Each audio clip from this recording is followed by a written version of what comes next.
Siamo qui ad Erice con il dottor Mazzei dell'azienda Zisola che è sita nel territorio di Noto.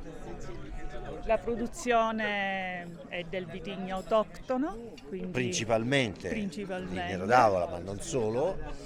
Siamo nel profondo sud-est della Sicilia, accanto a una bellissima città barocca.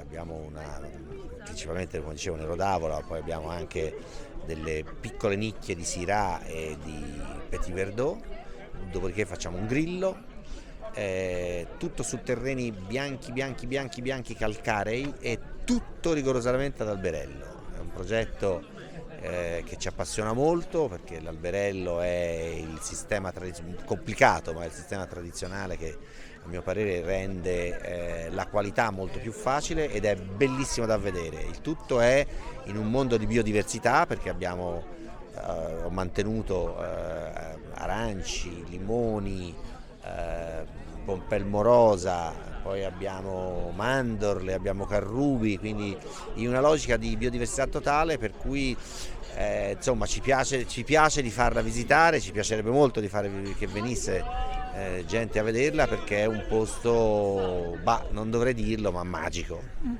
Così possiamo unire le bellezze architettoniche di Noto con la bellezza paesaggistica, naturalistica. Non è un caso. Allora, io quando ho deciso di investire in Sicilia, di comprare un'azienda qua, volevo delle cose che, oltre a quello che ho detto, appunto, oltre a un vitigno autoctono, a un terreno molto particolare, volevo un po' di storia e di arte, e quindi era il posto unico per farlo.